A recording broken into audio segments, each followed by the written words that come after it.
Hello, good morning, everyone. Today, my message will be coming from the book of Timothy, Second Timothy, chapter 2, and I'll read two verses, verses 3 and 4, and also 5. King James says, "Thou therefore endure hardness as a good soldier of Jesus Christ. No man that warreth entangleth himself with the affairs of this life, that he may please him who hath chosen him to be a soldier." And verse 5 says, "And if a man also strive for masteries, yet is he not crowned, except he strive lawfully." Another translation says, "Suffer hardship with me as a soldier of Christ Jesus." No soldier in active service entangles himself in the affairs of everyday life, so that he may please the one who enlisted him as a soldier. Many years ago, I was listening to an interview on the radio where they were interviewing a Jamaican general. And the journalist asked him what it takes in order to train a new soldier. And he said, turning a civilian into a soldier is not an easy job. First time I really realized that there are two different people. And in the military, they see it as two completely different people, the civilian and the soldier. And so, what Paul is saying here is that we have enlisted into God's army, so we are not civilians anymore. There's also a saying which says, "Old soldiers never die." When a soldier joins the army, and even when he leaves or retires, they don't call him a civilian anymore. He's now called a veteran. And even after he dies, for a soldier, the old soldier is still alive. Old soldiers never die. And this is a concept that Jesus brought to us and that Paul is telling us here. That if we become soldiers, then number one, we are going to live the life as a soldier to please the one who enlisted us, who is Jesus Christ. But with this comes difficulty. And one has to learn to live with the discomforts and the difficulties that comes with being a soldier. People don't train you to be a civilian, but you have to be trained to be a soldier. And therefore, that is why Paul, the apostle, was speaking to Timothy that he must not just be a soldier, but he must be a good soldier. Not all soldiers are good soldiers. There are some people who are enlisted, but they still behave like civilians. They get themselves entangled with the affairs of this life. What Paul is saying is when a person is enlisted as a soldier, they have to leave home and go live on the camp. And they live in uncomfortable situations, especially during wars. I remember where I grew up in Jamaica, they used to train soldiers there. And what they used to train them to do is to sleep outdoors during the night. They would train them even to sleep outside, to stay outside while it's raining, so that in case there's a war and it rains, that they will still be loyal. They would not be afraid of the elements. This is what Paul is saying. And I bring this to you because I started the year with Prosperity 2021. To let you know that if you are going to win and if you are going to overcome, you can't expect to do it without being prepared for hardship. Some part or some part of the path is going to be difficult. The way to success, the way to victory, the way to a victorious Christian life, the way to a successful career is going to cause hardship, hardness. So this is what Paul says to Timothy. And this is the message that I bring to you. Endure hardness. What's endurance? Endurance is the ability to go the whole distance without quitting. One of the differences between like people who play sports, the ones who are considered winners and the ones who are not, are the ones who are able to endure. I remember once the Toronto Raptors played the Chicago Bulls when Michael Jordan was playing. And the Chicago Bulls were down with just a few seconds to go, about 20 seconds or so to go. They were down about 7, with the Toronto Raptors leading. And they came back and won the game. And in the interview, they asked Michael Jordan how he did it. And he said, some people believe that the basketball game is 47 minutes, but he said it is 48 minutes. He said, in order for you to win basketball games, you can't play for 46 minutes or 47 minutes. You have to play 48 minutes. And he said, that's why we won it. We played for 48 minutes. You have to understand that you can't pray for 46 minutes. You can't just pray from January till March and God don't come through for you and you give up. If you're going to prosper, if you're going to be able to do it, you have to go the whole distance. Maurice Green, one of the greatest sprinters of all times, he came on the scene, he was running before and he could not win. And then he changed his coach. And then he started winning race after race until the last time I heard, he ran about 78 straight races, 100 meters below 10 seconds. And I watched an interview, they asked him about it. And he said what the new coach did is taught him to run the whole distance. It was just a 100 meters, so he was not doing endurance training. He was just doing a lot of speed and strength training because the 100 meter is short. And because it is short, the coaches before were not putting in a lot of endurance training. Maybe the coach figured it's just a 100.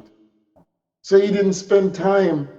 So Maurice Green was good at running the first 60 and the first 80, but he could not win because that last 20, somebody would pass him. It was not because he was not fast. It was because he did not have endurance. It's not because you're not good at what you do. It's not because you're not winning. It's because you're probably not prepared to go the whole distance, the full distance. When you find opposition, you have to be able to go the full distance. So if you are going to be successful, you can't give up when it gets difficult. Holmes, the gentleman who's a contractor on TV who has this construction show on TV. I remember once he did a renovation on a house, and when he was finished, the people were so pleased with it. And when he was giving his last speech before he ended the show, he said, quality is hard. Whenever you're going to produce quality, it's going to be hard. It's not going to be easy. Just this week, I was watching a gentleman that they were interviewing. I never heard about him. They said he's one of the greatest guitar player in the world. And he came during the pandemic in USA to celebrate one of those functions that they could not have. They were having it virtually, but he came to play and they interviewed him. And he said he used to be in Bob Marley's band. And he told the story when they asked him how he became such a great player. And he said he practiced 8 hours a day. He said there were people who had their guitar and thought it was enough to practice 45 minutes. But he said he practiced 8 hours a day. And in 1 week, he got 3 invitations.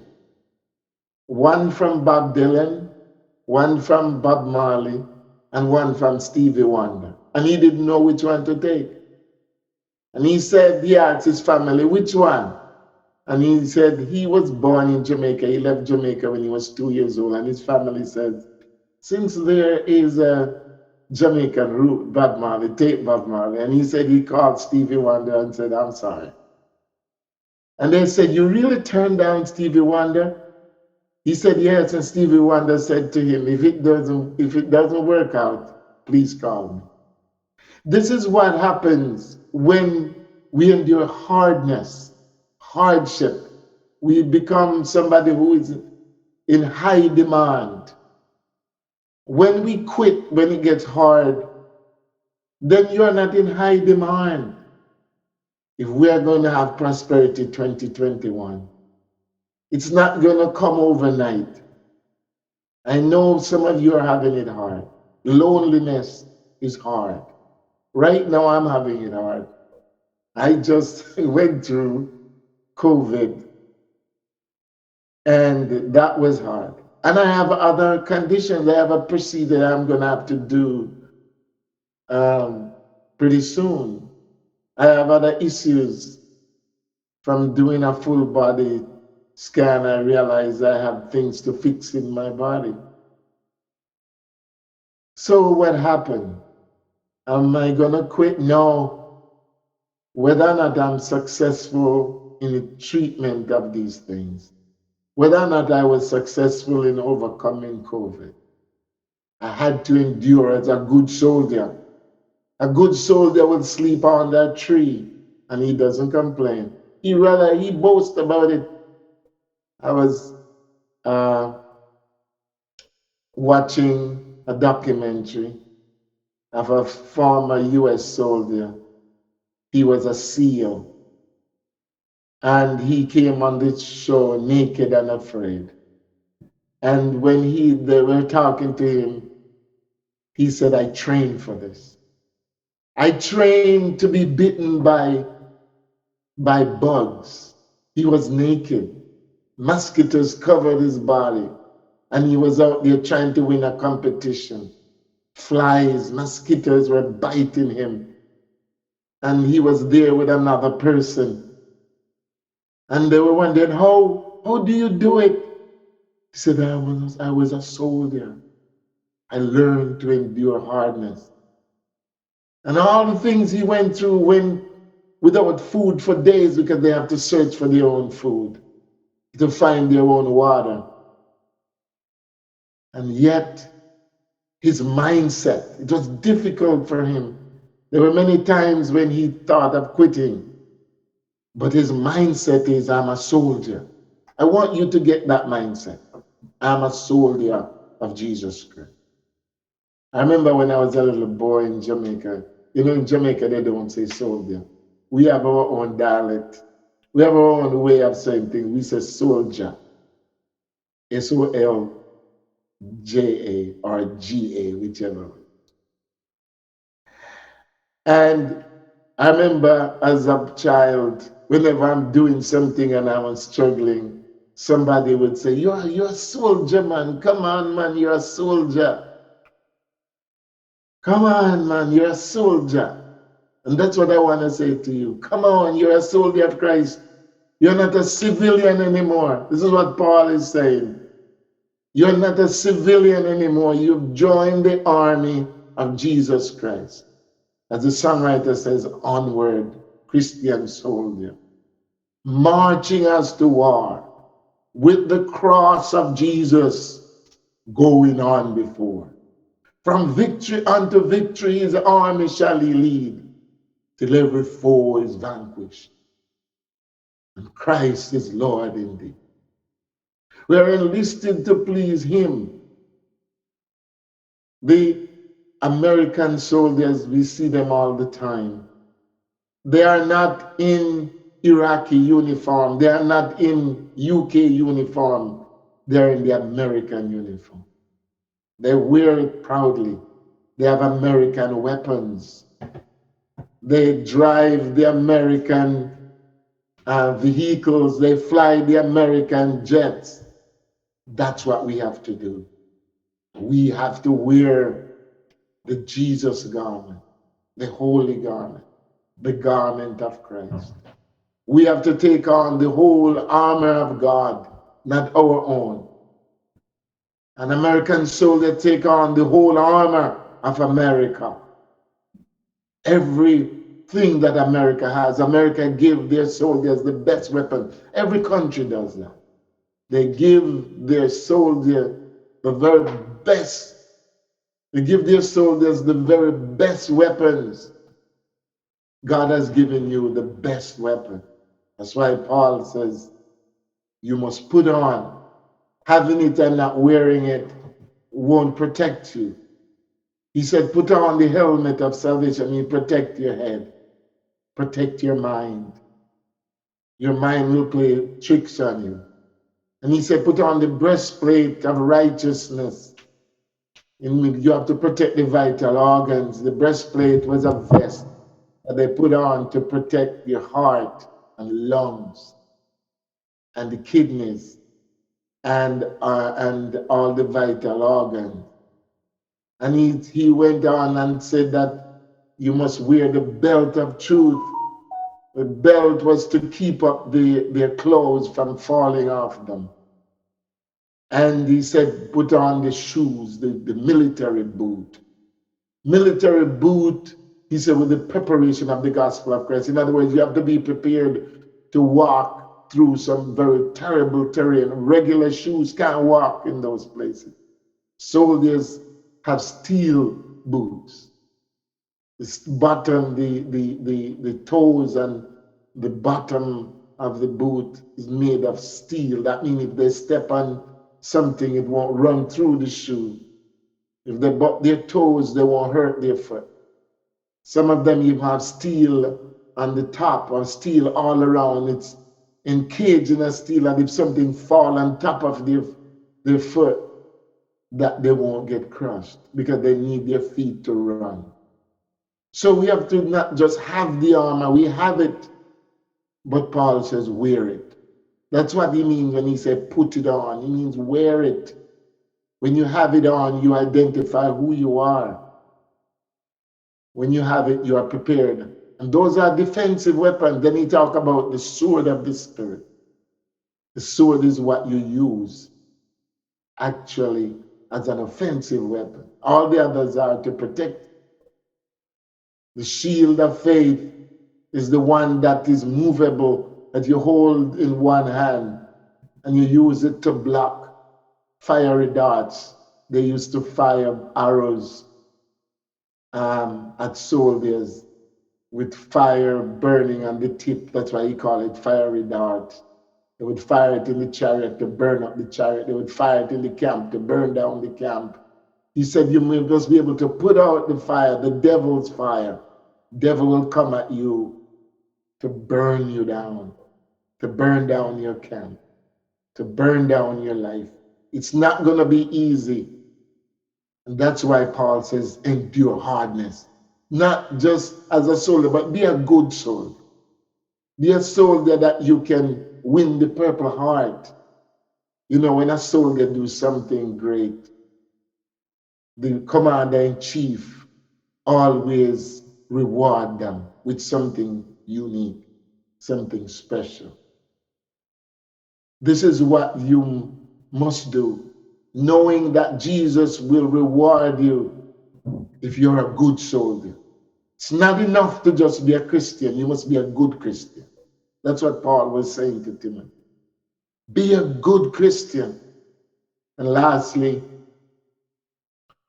I want to say this. When I became a Christian and I enlisted in the army of Christ, I was aware that I could die for my faith because I saw it in the Bible and we talked about it. That being a Christian, you can end up paying the ultimate price.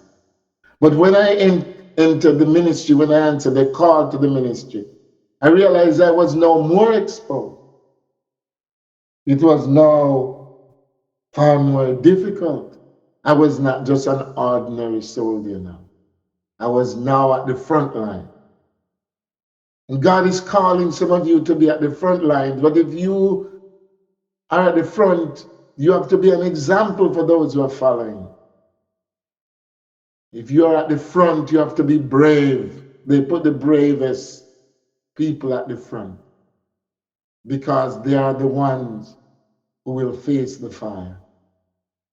And so God is calling you not just to enlist, not just to put on the armor, the armor, but He's calling you to go to the front.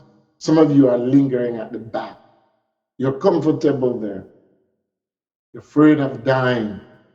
You're afraid of criticism. You're afraid of failing. You can't be if you're going to be a good soldier. There are lots of soldiers, but today Paul says, endure hardness. That's what good soldiers do. It's raining, but they don't quit. In the snow, but they don't quit. Have you ever read the story in the book of Exodus when the Egyptians were chasing the Israelites? When the Red Sea was open, the Bible said that the cartwheels broke off. But the Egyptian soldiers continued to ride. The Bible said they rode roughly. The wheels of the cart broke off. And they were still chasing.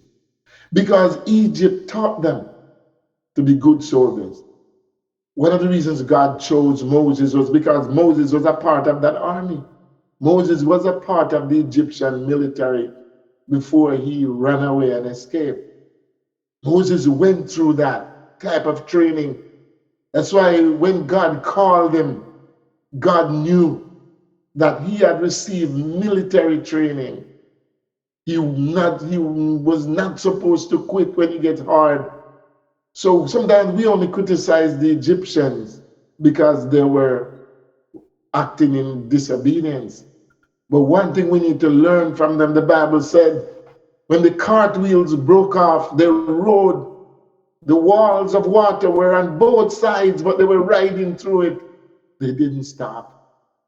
That's the kind of army that Moses grew up in, was enlisted in, from he was about 16 until he ran away when he was 40. That's the kind of training Moses got. Don't quit, man. Don't quit even if the cartwheel breaks off. Don't quit. So that's my message to you. If you're going to succeed, you can't be a quitter. A quitter never wins, and a winner never quit. Winner never quit. So I challenge you today to endure hardness as a good soldier of Jesus Christ. Father, thank you very much for your encouragement today. Thank you for the word. I pray for all those who listen to this message that they will be inspired during difficulty. Those who are going hardship because they are alone, through hardship because of lack of finances, through hardship because they are in difficult relationships, through hardship because the past was hard, the present is hard, and the future looks hard. I pray for them. Good souls. Help them to know because they're having hard times, it doesn't mean that they're bad soldiers. Good soldiers have hard times too. Good soldiers freeze in the cold too. Good soldiers die on the battlefield too. Help them, my God, to know that they are doing it to please you, not to please themselves or to please other people. I pray that you will enlighten the heart today. In Jesus' mighty name. Amen.